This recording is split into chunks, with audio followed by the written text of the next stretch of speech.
palabra, Señor, es la luz en mi camino. Ella alumbra mis pies para caminar seguro. Tu palabra me da vida, ella me da fortaleza y renueva en mí las fuerzas para poder caminar. Dios lo bendiga, hermanos. Gracias a Dios por la oportunidad una vez más que nos concedió de estar aquí para hablar lo que el Señor nos quiere enseñar ahora, lo que quiere que aprendamos como iglesia de Cristo que somos. Y voy a pedir a mi pastor junto con ustedes, hermanos, que oren al Señor para que el Señor, por su Espíritu Santo, nos haga comprender este tema. Y oren por mí. Amén, hermanos. Vamos a orar, hermanos. Padre bendito, en el nombre poderoso de Jesús de Nazaret, esta tarde, Señor, te bendecimos, mi Cristo. Mira, Padre, mi hermano Antonio Chávez, Señor, que va a traer esta clase, te pedimos, Señor, que tú lo uses de una manera poderosa, Padre. Te pido, Señor, bendito Padre, que tú nos bendigas, Padre mío, a través, Señor, de mi hermano Antonio Chávez, Padre. Úsalo de una manera poderosa. Esa fresca unción de tu Santo Espíritu, Padre, fluya a través de su vida, Padre. Prepara las mentes, prepara los corazones, Señor, y toda artimaña del diablo, todo lo que se quiera oponer, Padre, a que tu pueblo reciba, lo reprendemos, lo atamos y lo echamos fuera, en el nombre de Jesús. Y un pueblo bendito dice, amén. Amén. Tomen su lugar, hermanos. Te bendecimos, Señor. Estamos en la clase número 7, se titula El cambio de sacerdocio de la ley a la gracia. Voy a pedir si alguien en su libro, hermano, me puede decir el pensamiento central. Amén, hermano.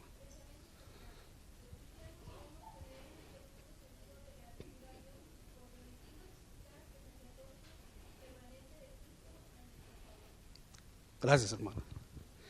Y todos juntos, hermanos, vamos a leer el texto áureo, se encuentra en la pantalla, es Hebreos 10:12. Todos juntos, hermanos. Pero Cristo, habiendo ofrecido una vez para siempre un solo sacrificio por los pecados, se ha sentado a la diestra de Dios. Hebreos 10:12. Para empezar con vamos a enfocarnos en el libro de los Hebreos. El libro de los Hebreos, por allá se escribió en el año 66, 67 después de Cristo, por un autor desconocido, no se sabe en realidad quién lo escribió. Muchos creen que fue el apóstol Pablo, la mayoría cree que fue el apóstol Pablo, otros creen que fue Bernabé, porque él provenía de la tribu de Leví, que está íntimamente relacionado el libro de Levítico con el libro de los Hebreos. Otros creen que fue Aquila, el esposo de Priscila, e incluso Lidia. En realidad no se sabe quién lo escribió a ciencia cierta, pero lo que sí sabemos que fue el Espíritu de Dios que fue Dios el que lo inspiró. Amén, eso es lo que sí sabemos.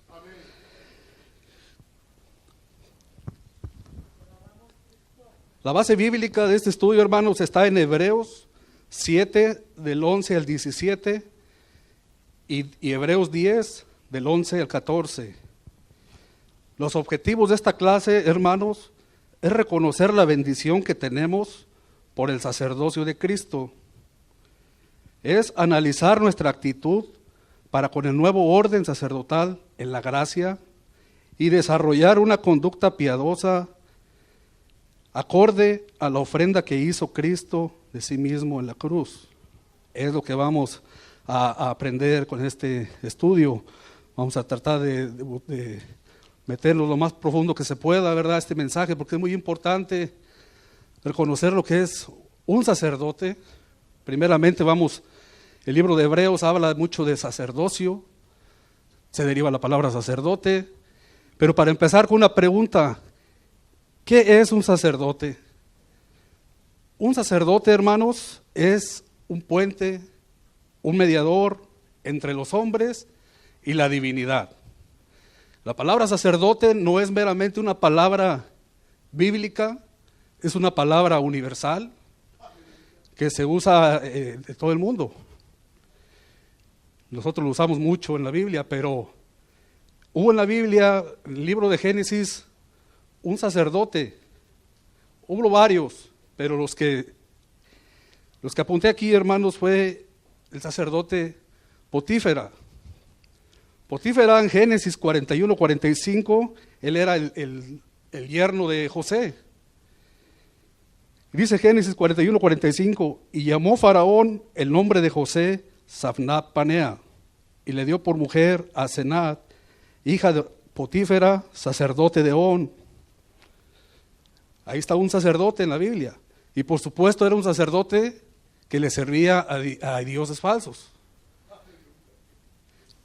El otro sacerdote que apunté aquí es Jetro. Todos sabemos que fue, o la mayoría sabemos que fue el yerno el suegro de Moisés. ¿Verdad? Por allá en el Éxodo 2, cuando 2:16, que estaban por ahí sentadas las hijas de Jetro, tenían 7 hijas en un pozo. Cuando llegó Moisés, y Moisés se casó con una de ellas, y era hija de Jetro, el sacerdote de Madián. Madián era un pueblo pagano.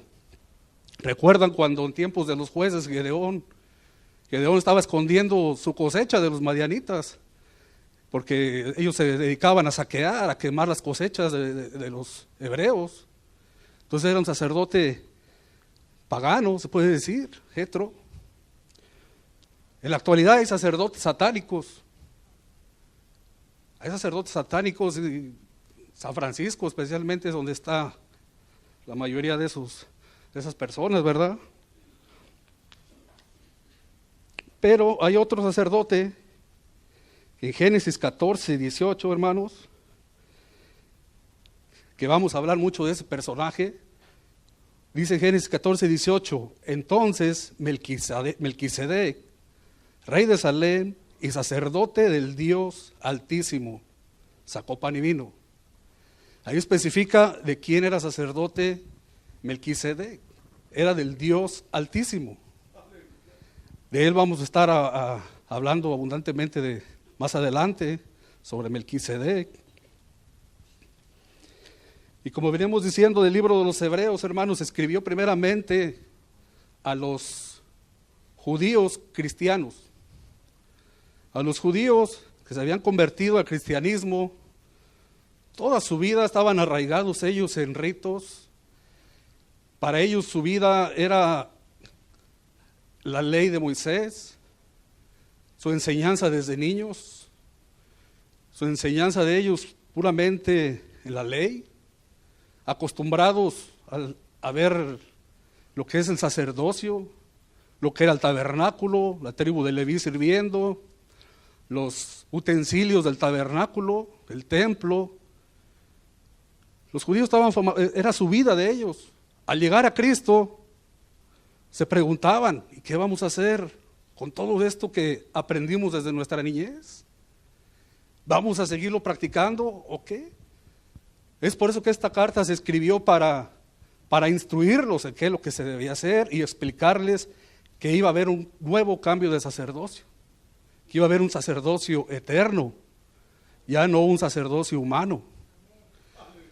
Porque los sacerdotes que fueron instituidos primeramente con Aarón en adelante morían y no podían ejercer un sacerdocio eterno, morían por la vejez, eran humanos y no podían tener un sacerdocio eterno. Jesucristo es eterno y Él está sentado a la diestra de Dios intercediendo siempre por nosotros. Ese sacerdote nos convenía que siempre estuviera intercediendo por nosotros. Pero ¿cómo aplica el libro de los Hebreos también a nosotros, hermanos? Como iglesia, como gentiles que somos. La mayoría de nosotros venimos de un trasfondo católico romano. La mayoría de nosotros venimos acostumbrados a un sacerdote. Poner nuestra confianza en un sacerdote, confesión auricular, muchas cosas.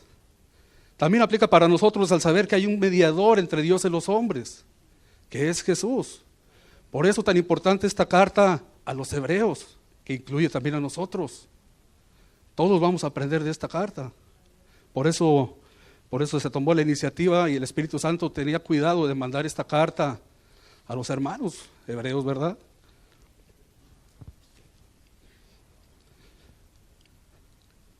Al estudiar la frontera entre la ley y la gracia, resulta claro que la ley terminó como forma de alcanzar la justicia para con Dios. En Cristo, el pecador es justificado por creer y no por sus propias obras. Pero también ha cambiado para siempre el culto que se ofrecía bajo la ley, el sacerdocio de Dios, el sacerdocio que Dios mandó a establecer a Moisés. En Israel no logró perfeccionar a los creyentes. Dice el punto número 1, la necesidad de un nuevo sacerdocio. Hebreos 7, 11 al 13, si alguien por favor podría leerlo. Hebreos 7, 11 al 13.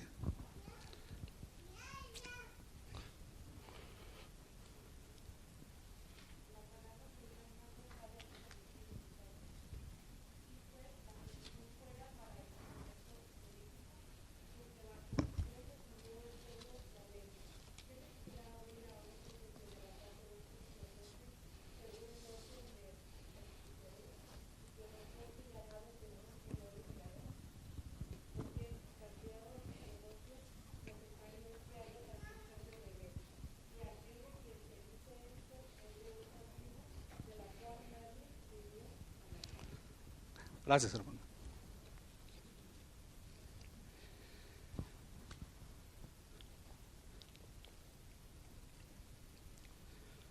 Vamos a empezar, dice la introducción. El pecado de Adán hizo un daño terrible en el ser tripartito del hombre, pero uno de los perjuicios más terribles que el pecado hizo al hombre fue quitarle la santidad de Dios, que antes se reflejaba en su carácter, en su conducta.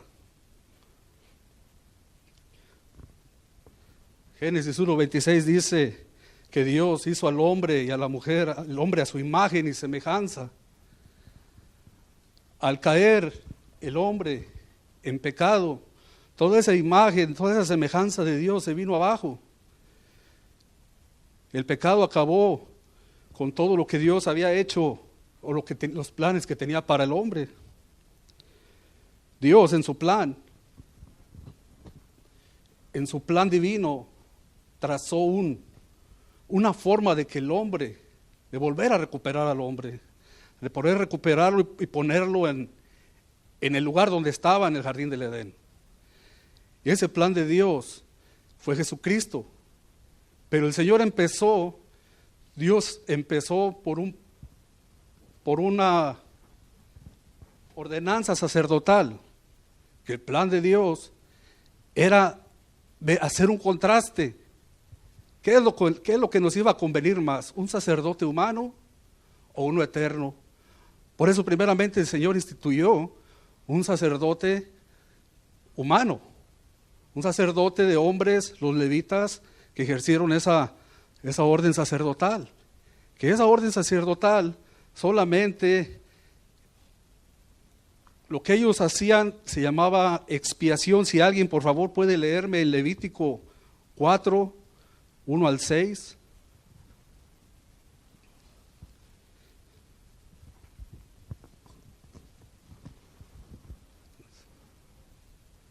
Sí, no.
Gracias, hermano. La función de los sacerdotes era matar animalitos, matar machos cabríos y ofrecer su sangre de ellos, primeramente por los pecados de ellos, una vez al año, y por los del pueblo. Esa era la función principalmente de los sacerdotes. Y ahí se usó la palabra, lo que leyó mi hermano, expiación. Eso se le conoce como expiación. ¿Qué es expiación? Esa palabra se usa en el estudio de Dios o en la teología, que habla referente a que Dios ha reconciliado a los pecadores con Él por medio del sacrificio de nuestro Señor Jesucristo.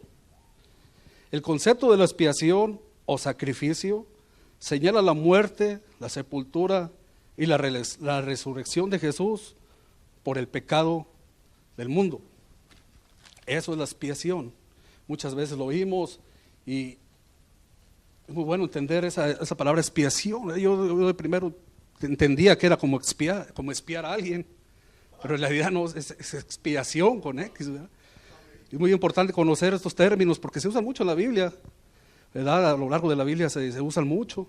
Entonces el plan de Dios era a través de esos ritos que se hacían de ofrecer los machos cabríos, ofrecer todo este tipo de animalitos en el tabernáculo, demostrar que era una sombra de lo que había de venir, que demostrar continuamente con los sacrificios cada año, cada vez que se hacían, el momento de venir Jesús. Isaías 53, ¿cómo lo define? Y que los judíos vieran que era prácticamente lo que hacían año tras año, entender que Él era el que había de venir, que Él era el sacrificado por Dios para nuestro beneficio. Lo que no hacían esa práctica que hacían los sacerdotes mandados por Dios, era que el pecado solamente cubría el pecado. El pecado era solamente cubierto, pero en sus mentes quedaba todavía la culpa de ser un pecador. Quedaba en su conciencia, lo acusaba de cómo le había fallado a Dios. O sea que nomás era algo superficial por encima, nomás para quedar bien ante la gente, que ya había ido a llevar mi animalito que lo sacrificaran. No era algo que venía de raíz desde adentro, era solamente cubrirlo. Como por ejemplo, quiero ilustrarlo de una forma, a ver si puedo hacerlo, hermanos. Eso que me estoy poniendo aquí, digamos que es el pecado, una mancha.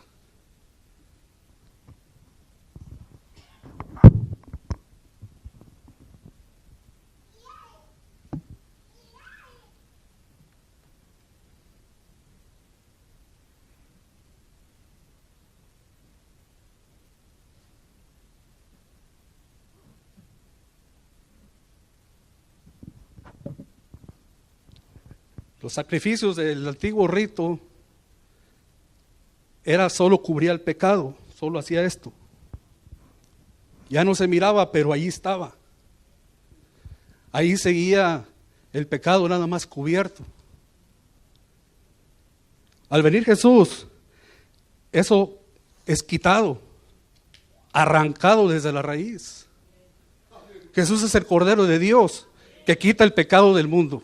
Y denle un aplauso al Señor.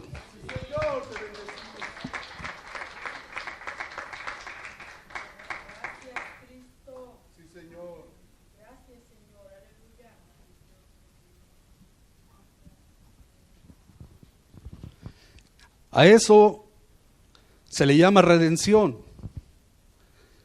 La redención, otra palabra que a veces no es muy bien comprendida, quiere decir que alguien paga el precio para comprar a alguien y quitarlo de su culpa. Es que alguien, en ese tiempo se usaba la palabra redención, que también es una palabra universal. Por el uso antes se usaba la venta de esclavos. Y si alguien iba y miraba un esclavo y lo compraba. Él lo compraba y lo podía dejar libre. Te compré para que fueras libre. El esclavo agradecía. Eso se le llama redención. Una forma que encontré por ahí escuchando, que me llamó mucho la atención y me gustó la palabra redención, como lo explicaba este hermano, es como un niño. Como este niño hizo un barquito de madera. Lo hizo con mucho cariño y le puso su vela, todo, y se fue a jugar con él al mar. Llegaron las olas y se llevaron su barquito adentro del mar. El niño se puso triste. Pasaron los años y caminando por el pueblo, en una tienda encontró su barquito ahí. Dijo, es mío, ese barco es mío, yo lo hice. Va y se mete y le dice al dueño del negocio, señor, este barco es mío. Dice, no puede ser, yo lo encontré, es mío. Si lo quieres, te cuesta tanto. El niño se fue triste, pero juntó el dinero para comprarlo. Y ahí va contento, va y lo compra. Y ya cuando tiene su barco en las manos, dice, eres mío 2 veces. Porque ya eras mío antes, pero te tuve que comprar. Es lo que Jesús hizo. Éramos de Él al principio. El diablo tomó posición a causa del pecado, pero vino Jesús y nos volvió a comprar con su sangre. Y dijo, ahora ustedes son míos. Dice, nadie los arrebatará de mi mano. Gloria al Señor. Te alabamos, Señor. Eso se merece un aplauso para el Señor, hermanos.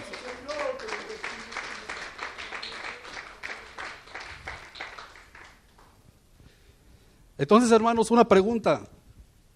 ¿Qué nos convenía a nosotros más? ¿El sacerdocio levítico o el sacerdocio de Cristo que quita el pecado? ¿El de Cristo? Amén.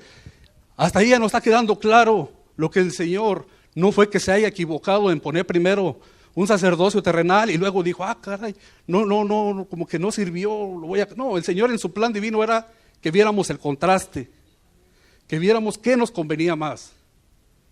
Es por eso el cambio del sacerdocio de la ley a la gracia nos convenía más. Que si no siguiéramos muertos en delitos y pecados, si Jesús, como sumo sacerdote, no hubiera entrado al lugar santísimo ofreciendo su sangre por nosotros. Amén, hermanos. Amén.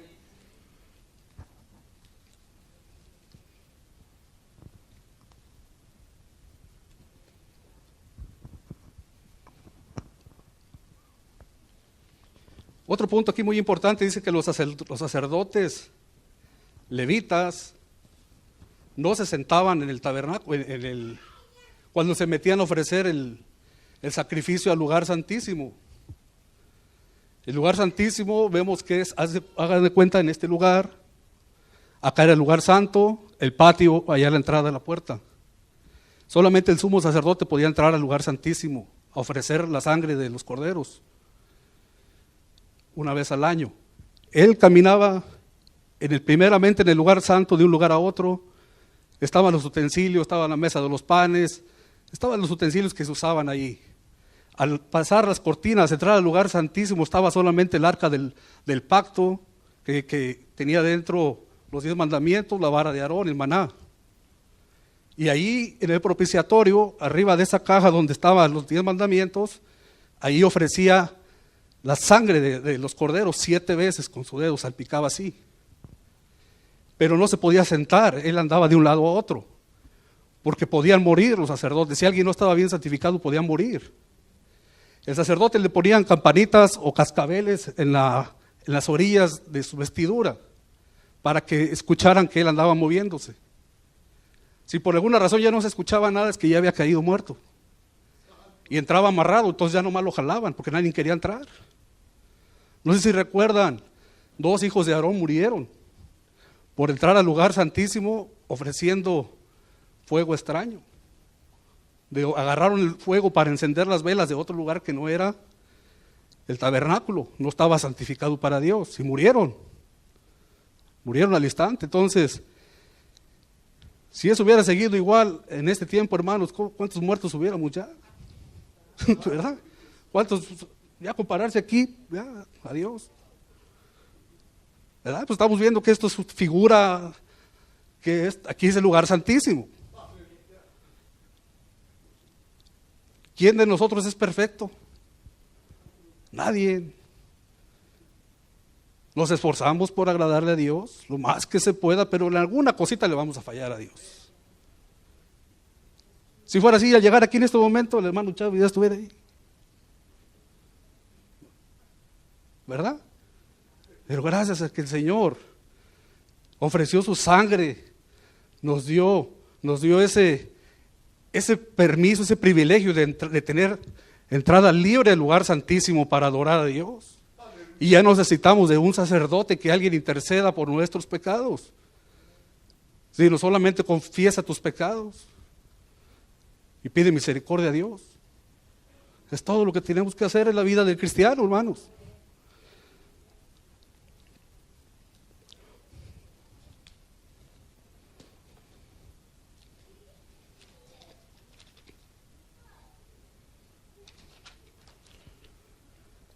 El cambio del sacerdocio fue una necesidad. Por tanto, aquel sacerdocio levítico en Cristo fue radicalmente cambiado. Algunas religiones paganas todavía pretenden mantener el sacerdocio según la ley, y los hombres van delante de sacerdotes humanos a confesarles sus pecados y a buscar de ellos la absolución de la culpa. Pero tales prácticas son un insulto a la gracia de Jesucristo. En el Evangelio no se da licencia a ningún ser humano para ser mediador entre el hombre y su Creador. La mayoría de nosotros, como lo dije, venimos de un trasfondo que teníamos estas prácticas. La confesión auricular era una imposición que la Iglesia Católica Romana tiene. Un decreto que se hizo por allá en el año 1215, el Papa Inocencio II decretó, en el año 1215, después de Cristo, decretó, fue un decreto, fue una ordenanza, una imposición, que de aquí en adelante todos se van a confesar ante un sacerdote, van a expresarle sus pecados, él les va a poner una penitencia y tiene que ser una vez por año, y si no lo hacen, quedan fuera de la iglesia y son rechazados para tener cristiana sepultura. Ese fue un decreto que hizo en el año 1215 el Papa Inocencio II. Pero esa práctica se venía haciendo desde el año 800, pero hasta 1215 fue impuesta. La iglesia cristiana empezó bien. Los primeros 300 años de la iglesia empezaron de la mejor manera. Una fe fuerte en el Señor. No les importaba morir en los coliseos romanos, no les importaba ser quemados como lo hacía Nerón, que quemaba a los cristianos y los ponía como antorchas para alumbrar su palacio, pero no les importaba, ellos amaban a Dios, habían nuevos nacimientos. La gente era radical en su creencia en Jesús y sabían que si ellos morían estaban con el Señor. Los primeros 300 años así fue de persecución. En el año 300 un emperador romano llamado Constantino, dice que tuvo una visión, que miró una cruz, y esa cruz dijo, con esta cruz vencerás. Entonces, la gente siempre mira a su conveniencia, especialmente los reyes, los emperadores. Al ver, hermanos, la fe de los cristianos, cómo morían con aquel gozo, que no tenían miedo a morir, ellos pensaban acabarlos, pero al contrario, la sangre que era derramada de nuestros hermanos era como sembrar más cristianos. Cada que esa sangre era derramada, la gente que estaba viendo creía. Y es por eso el propósito que Dios permitió eso. Entonces los cristianos, en vez de acabarlos, iban creciendo más. ¿Qué dijo Constantino? A rato se va a llenar de estos radicales aquí. Hizo un decreto también. De aquí en adelante todo Roma vamos a ser cristianos. Por decreto. Entonces ya no importaba tú creyeras en Zeus, tuvieras a tu dios Zeus, a Hera, Diana de los Efesios, tuvieras a cualquier ídolo, eras cristiano también. Ya no había nuevos nacimientos. Ya por eso se llama Iglesia Católica. Católico quiere decir universal. De ahí empezó a desviarse la iglesia. Pero ahora la Biblia durante 1000 años fue escondida. No les convenía a los encargados. El catolicismo romano no les convenía que vieran lo que la Biblia decía. 1000 años la Biblia escondida hasta que la Reforma empezaron los reformadores a volver a sacar a la Biblia. Y empezó otra vez a las enseñanzas como los primeros 300 años. Gracias a Dios por esa reforma también. Que hombres se pararon firmes y dijeron, basta, la Biblia dice esto, pero se nos impone esta cosa, ¿cómo aquí le vamos a hacer caso? ¿Verdad? Y gracias a Dios por eso que volvemos a la Biblia otra vez, a lo que el Señor dice. Amén. Denle un aplauso al Señor, hermanos.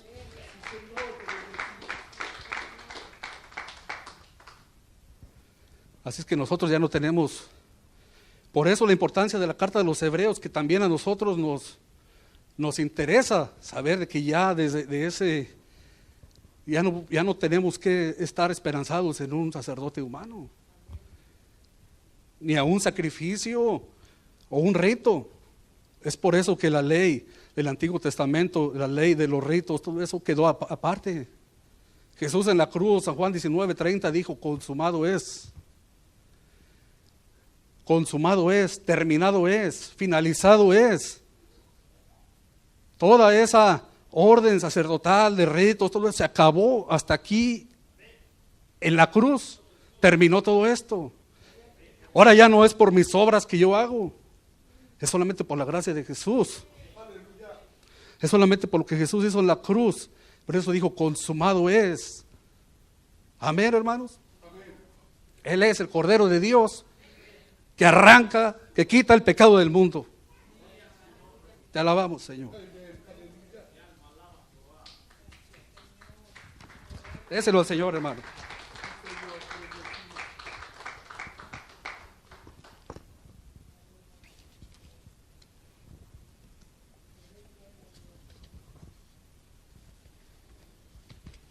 Dice la palabra en Hebreos 7:22. Por ahí mantengan su Biblia en Hebreos, hermano. Vamos a estar mucho utilizando este libro. Hebreos 7:22 dice, por tanto, Jesús es hecho fiador de un mejor pacto. Y los otros sacerdotes llegaron a ser muchos debido a que por la muerte no podían continuar. Mas este, por cuanto permanece para siempre, tiene un sacerdocio inmutable.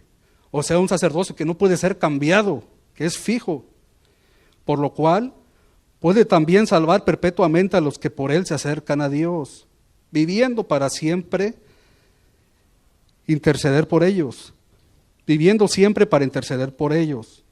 Porque tal sumo sacerdote nos convenía, santo, inocente, sin mancha, apartado de los pecadores y hecho más sublime que los cielos, que no tiene necesidad cada día, como aquellos sumos sacerdotes, de ofrecer primero sacrificios por sus propios pecados y luego por los del pueblo, porque esto lo hizo una vez para siempre, ofreciéndose a sí mismo. El sacerdocio de Jesús es inmutable, no se puede mover, no se puede quitar, nadie lo puede quitar, porque juró Jehová por su mano, tú eres sacerdote conforme al orden de Melquisedec. Y cuando el Señor Jehová jura algo, se cumple. Amén. Ahorita vamos a ver quién fue este personaje de Melquisedec. Punto número 2. Hebreos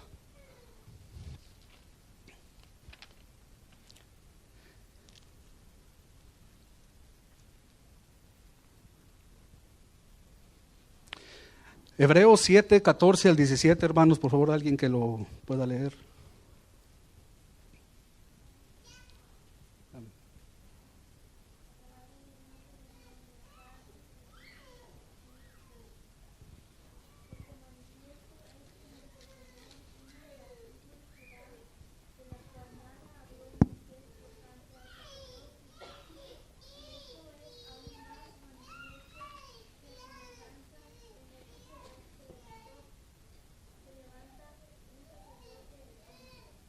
Gracias, hermana.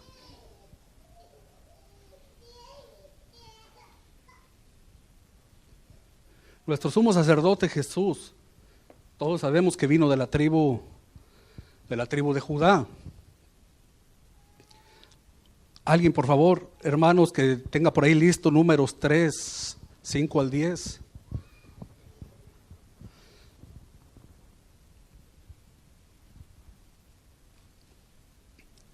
Como ya leímos, hermanos, ahorita, sí, permítanme.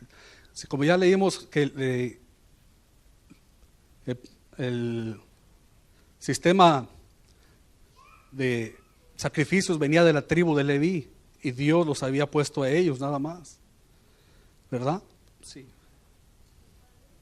Sí, por favor.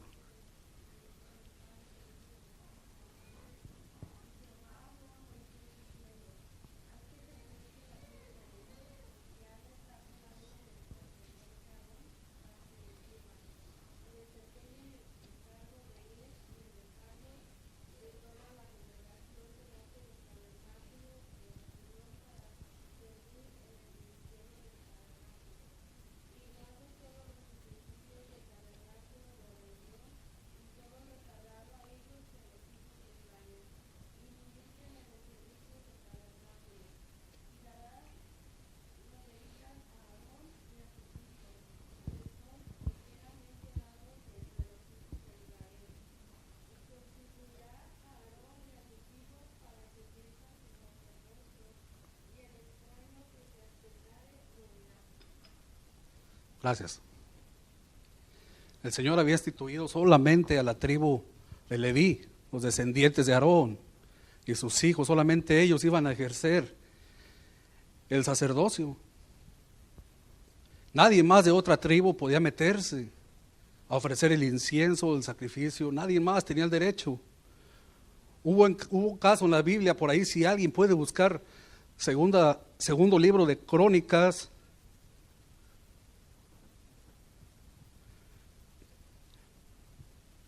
...26, del 16 al 21, ahorita lo pueden leer, hermana, permítame.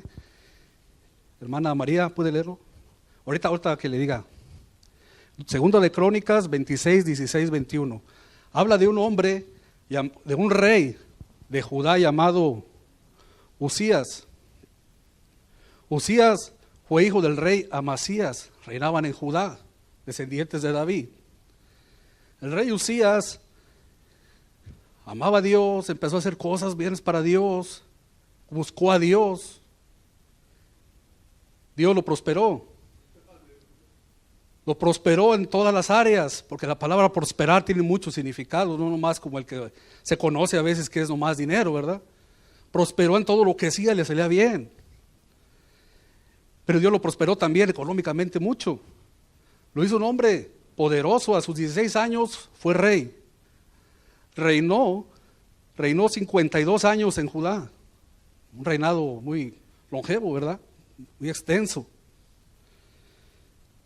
En su ejército, él tenía un ejército de 307,000 guerreros, armados todos con sus escudos, sus armaduras, coseletes, el casco, bien armados. 307,000 es un ejército muy grande, pero grande, 307,000. Aparte de eso, Dios le dio el privilegio de que hubiera muchos ingenieros en su reinado, ingenieros que inventaron las catapultas, que lanzaban enormes piedras, y también saetas, flechas, muchísimas flechas a la vez enviaban.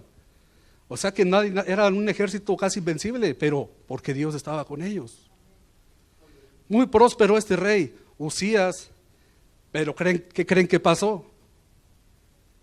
Se enalteció. Ahora sí puede leerlo, hermana, por favor.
Gracias, hermano.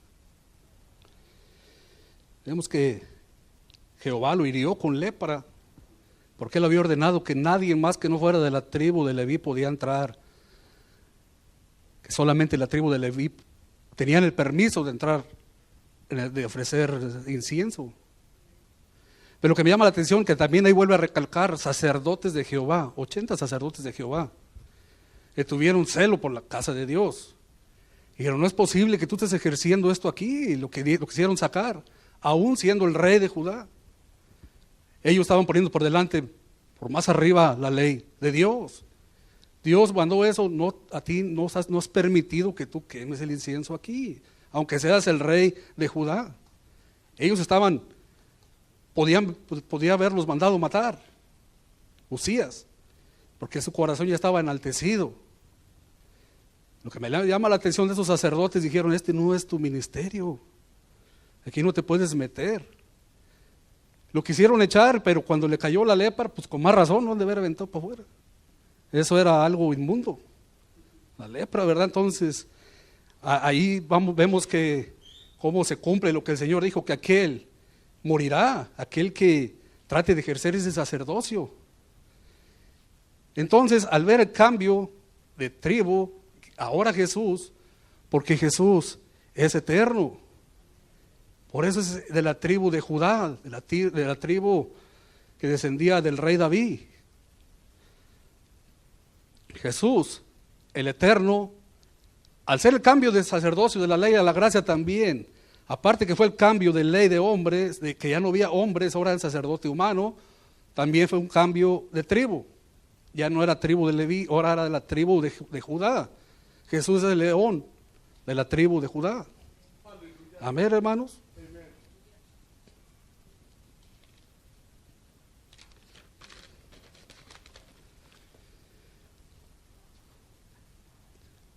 Dice la letra B, nuestro sacerdote es constituido conforme al orden de Melquisedec. Dice, Hebreo nos enseña que Cristo no se hizo sumo sacerdote a sí mismo, sino que fue levantado por Dios para tomar esa dignidad. La manera como Cristo se distingue del sacerdocio de Aarón y se asemeja al de Melquisedec nos ha hecho reflexionar de esta manera. ¿Quién era Melquisedec? Vamos a Génesis 4, 18 al 20.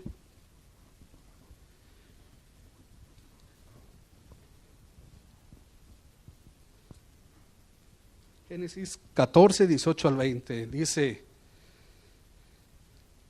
hablando había 4 reyes unidos en una tregua, los reyes, entre ellos incluía a los reyes de Sodoma y Gomorra, junto con otros 2 reyes, hicieron guerra contra otros 5 reyes, que están muy difíciles los nombres, solamente vamos a decir si eran 5 reyes, 4 contra 5, y los reyes con toda su gente, imagínense toda la gente que había, 4 reinos luchando contra 5 reinos.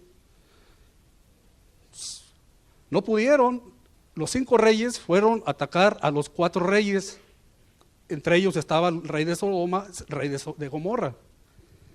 Fueron y dijeron, con más gente, más poderosos, dijeron, ahorita vamos a saquearlos. Se llevaron todos los bienes y se llevaron de paso a Lot. Lot andaba por ahí, andaba en el mundial. Lot se separó de Abraham y buscó la llanura del Jordán, se fue derecho a la ciudad de Sodoma y por andar en el mundo, allá también se lo llevaron secuestrado. Ahí nacieron los zetas, allá en aquellos lados. Los secuestraron ahí por primera vez, el primer secuestro en la Biblia. Ahí se llevaron a Lot. Abraham se dio cuenta y fue por él. Abraham solamente tenía alrededor de 300 personas, 315 personas, y fue a rescatar a su sobrino. Hay muchas formas de aplicarlo a nuestra vida, ¿verdad? Y cómo un cristiano puede irse por el dinero, por buscar la comodidad de ciertas cosas y se aparta, se sale de la protección y le va como en feria. Y el otro principio es que Abraham, como hijo de Dios, no fue y le dijo, te dije que no te fueras, o algo. Fue a buscarlo y en oración y todo, ¿verdad? Pues sabemos que Abraham oraba mucho por su sobrino. Y fue y lo rescató. Un hombre pudo contra 5 reyes. Pero era la mano de Dios. La mano de Dios ahí con Abraham. ¿Verdad? Abraham le dio la victoria, Dios le dio la victoria a Abraham. En Génesis 4, 18 al 20 dice: entonces Melquisedec, rey de Salem y sacerdote del Dios Altísimo, sacó pan y vino y le bendijo diciendo: bendito sea Abraham del Dios Altísimo, creador de los cielos y de la tierra, y bendito sea el Dios Altísimo que entregó tus enemigos en tu mano y le dio a Abraham los diezmos de todo. Ahí por primera vez aparece este personaje llamado Melquisedec, que no se dice mucho, solamente se dice que era sacerdote del Dios Altísimo. Lo que acabamos de leer es que Dios buscaba un sacerdote conforme al orden de Melquisedec, conforme al modelo de Melquisedec, un sacerdote fijo. Melquisedec, ahorita vamos a ver que él no tenía genealogía, no se sabía de dónde vino, no se sabía quién era su mamá, quién era su papá, ni cuándo se fue. La Biblia no dice nada de ello, es solamente un tipo de Jesucristo. Amén.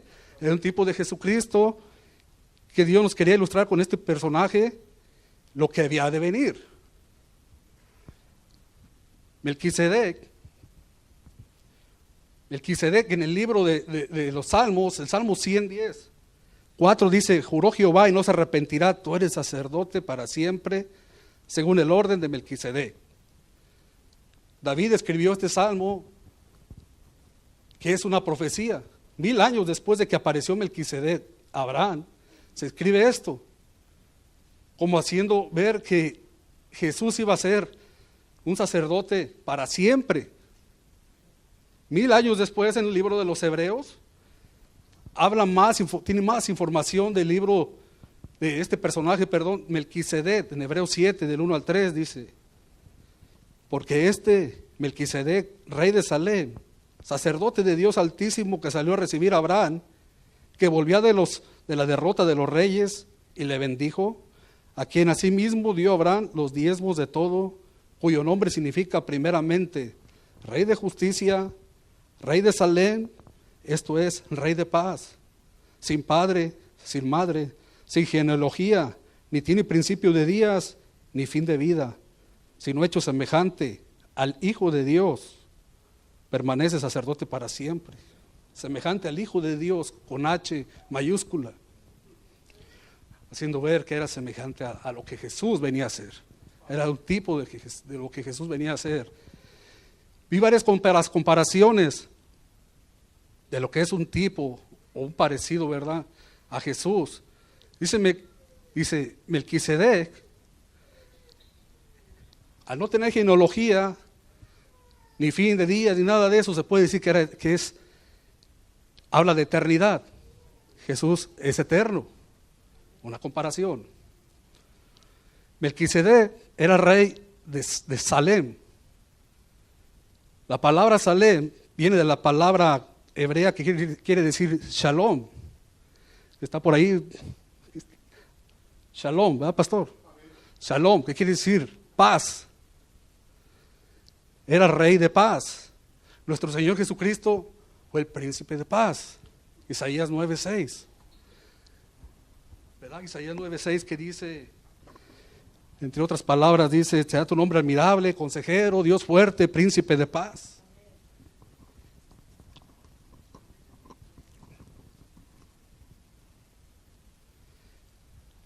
Melquisedec también fue llamado rey de justicia. Jesús es justo. Jesucristo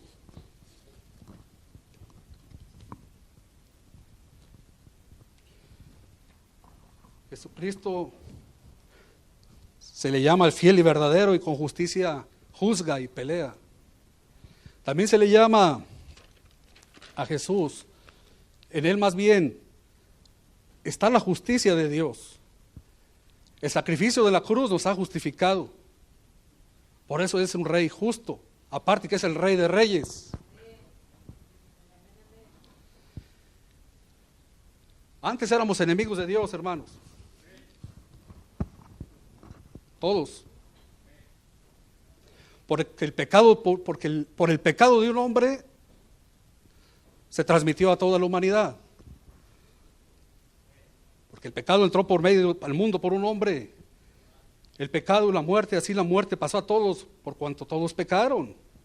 Romanos 3:23. Y por cuanto todos pecaron, están destituidos de la gloria de Dios. Estábamos destituidos de la gloria de Dios. Pero ¿cuál fue el plan? El plan divino de Dios.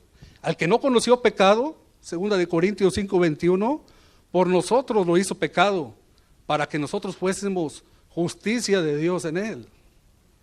El Rey justo.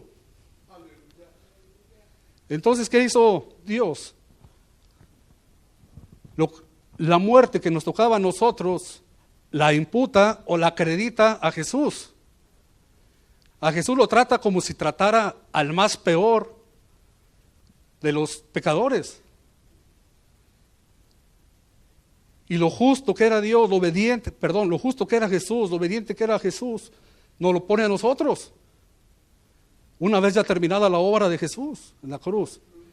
Entonces, dice, porque por la desobediencia de un hombre, los muchos fueron pecadores, así también por la obediencia de uno, los muchos serán constituidos justos. Ahora, ¿cómo estamos ahorita? Romanos 5:1. Justificados pues por la fe en Jesús, tenemos paz para con Dios, por medio de nuestro Señor Jesucristo. Entonces ahora ya no somos enemigos de Dios, somos hijos de Dios, somos amigos de Dios, gracias a Jesús que puso su lugar en la cruz que debíamos de haber llevado nosotros. Amén. Eso merece un aplauso para el Señor, hermanos.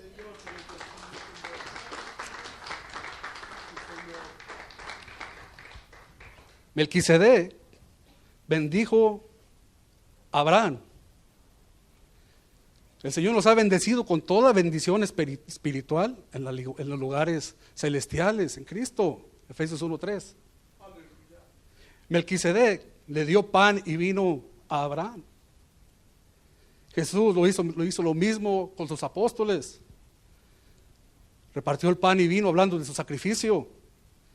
Y es lo que se hace cada mes aquí conmemorando la cena del Señor. El pan y vino, la comunión con Dios.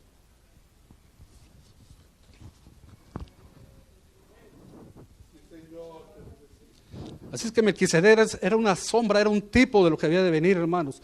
Por eso dice, conforme al orden de Melquisedec. De esa manera, un sacerdocio eterno, así va a ser Jesús. A eso se refiere ese punto. Algo que me llama mucho la atención y me gustó mucho ver, y que por razones de tiempo, no lo voy a hacer, hermanos, pero cada uno de nosotros, ahorita llegando a su casa, lea el Evangelio de San Juan, capítulo 17, desde la perspectiva en que un sacerdote eterno está hablando. La oración sacerdotal de San Juan 17, ahí van a lograr ver el corazón de Jesús, cómo ora por sus apóstoles, horas antes de ser sacrificado. Esa oración sacerdotal, póngalo a ver desde la perspectiva esa, hermanos, de que Él es el sumo sacerdote del que estamos estudiando, intercediendo por sus apóstoles. Amén, hermanos.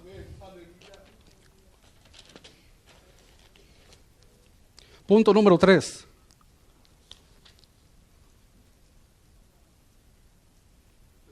La necesidad de un solo sacrificio por los pecados. ¿Alguien, por favor, me puede leer Hebreos 10, 11 al 14, hermanos?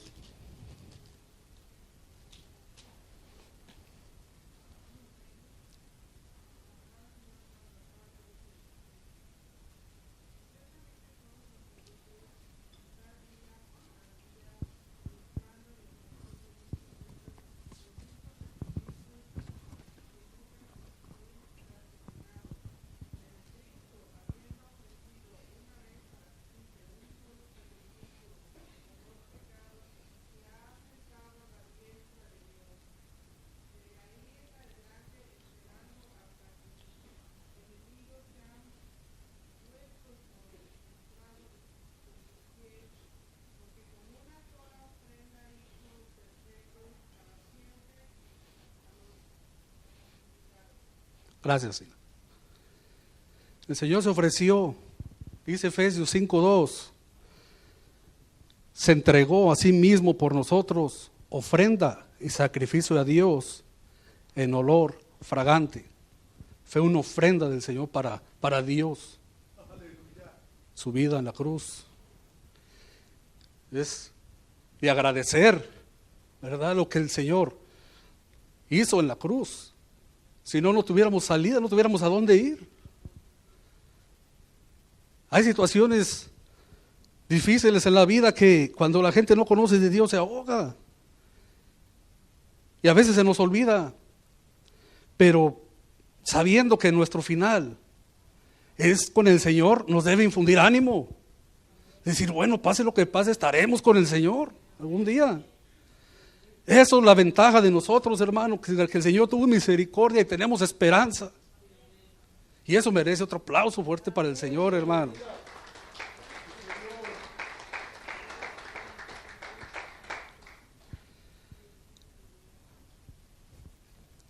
Hay muchos beneficios al creer en la obra de Jesús en la cruz, hermano. Demasiados. Alcancé a apuntar solamente los que se me vinieron a la mente. Ha de haber más. Miren, alcancé a apuntar 19. Uno, fuimos justificados, perdonados. 2, fuimos redimidos. Ya vimos lo que es redención, que el Señor nos compró. Somos santificados cada día. Cada día el Señor nos va limpiando a través de su palabra como un espejo. Mira, ahora tienes un grano aquí, tienes otro aquí. Por medio de su palabra nos va santificando, nos va limpiando cada día hasta el final de la muerte. Fuimos injertados en el cuerpo de Cristo, o sea, en la iglesia. Pasamos a ser partes del cuerpo de Jesucristo, como iglesia. Nos ha salvado de la condenación eterna, del infierno. Nos ha hecho libres del pecado, de la muerte. El Espíritu Santo nos ha sellado el Señor con el Espíritu Santo, hermanos. Fuimos sellados con el Espíritu Santo. Nos ha bendecido con toda bendición espiritual en los lugares celestiales en Cristo. Nos ha adoptado, nos ha hecho hijos suyos. Un adoptado es igual, tiene los mismos derechos que un hijo. Estamos sentados junto con Cristo en lugares celestiales, pero esto es por la fe. Amén. Nos ha hecho reyes y sacerdotes para Él. Nos va a resucitar para vida eterna. Nos ha hecho embajadores de Cristo, predicadores de la palabra, anunciando el Evangelio de Dios, que es lo más valioso que puede recibir un alma allá afuera. Y por si fuera poco, hasta recompensa nos va a dar. Imagínense aquella parte que dice que hasta nos va a poner alguna corona. Pero esa misma corona se la vamos a poner a los pies del Señor. Señor, por ti. Un aplauso al Señor.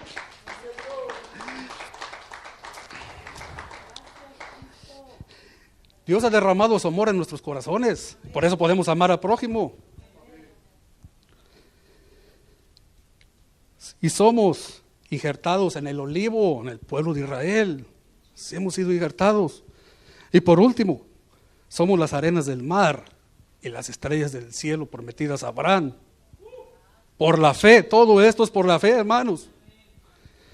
Tenemos gran beneficio al creer en Jesucristo, en su obra sacerdotal que hizo. Por eso tal sacerdote nos convenía.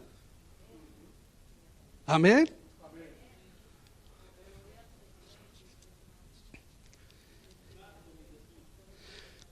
Ahora mi pregunta, hermanos, ¿el cambio del sacerdote de la ley a la gracia nos convenía? Amén, así es, hermanos, así es.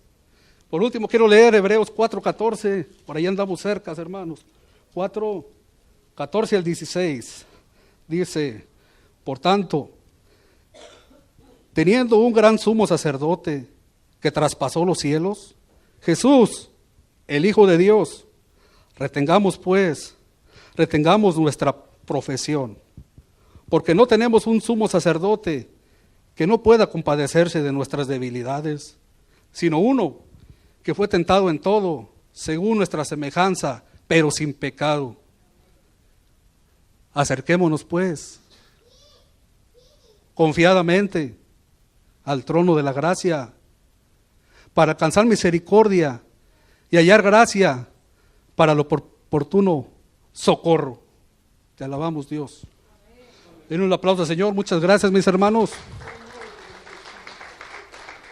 Espero todo mi corazón que el Señor haya atesorado la palabra en sus corazones. Para la próxima semana tenemos la clase 8, que se va a hablar de los judaizantes, para que vean su libro y familiarizarnos con lo que sigue. Amén. Que Dios los bendiga, mis hermanos. Le paso la parte a quien prosigue. Tu palabra, Señor, es la luz en mi camino. Ella alumbra mis pies para caminar seguro. Tu palabra me da vida, ella me da fortaleza y renueva en mí las fuerzas para poder caminar. Ella venda mis heridas, ella quita mi dolor, es el bálsamo a mi vida, ella es todo para mí. Tu palabra, Señor, es eterna y permanece por los siglos de los siglos y por la eternidad. Tu palabra, Señor, permanece para siempre, pues tú eres la palabra y hoy habitas en mi ser. Aleluya.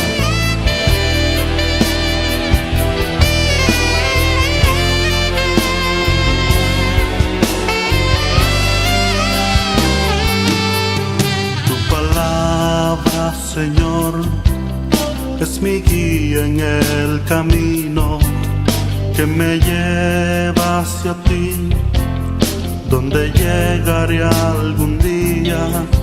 Tu palabra, Señor, es la luz en mi camino, ella alumbra mis pies para caminar seguro. Tu palabra me da vida, ella me da fortaleza y renueva en mí las fuerzas para poder caminar. Ella venda mis heridas, ella quita mi dolor, es el bálsamo a mi vida, ella es todo para mí. Tu palabra, Señor, es eterna y permanece por los siglos de los siglos y por la eternidad. Tu palabra, Señor, permanece para siempre, pues tú eres la palabra y hoy habitas en mi ser. Tú eres la palabra, Señor, que haces esa obra en nuestros corazones. Gracias, Jesús. Confiésalo conmigo, hermano, y dile: tu palabra, Señor, es eterna y permanece por los siglos de los siglos y por la eternidad. Tu palabra, Señor, permanece para siempre, pues tú eres la palabra y hoy habitas en mi ser. Aleluya.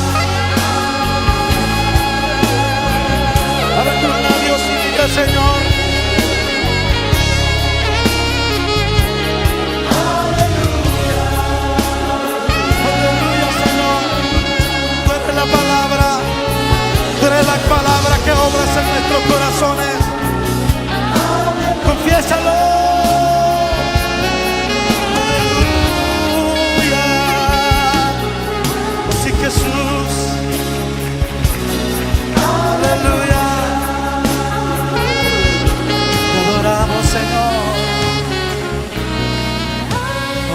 Jesús.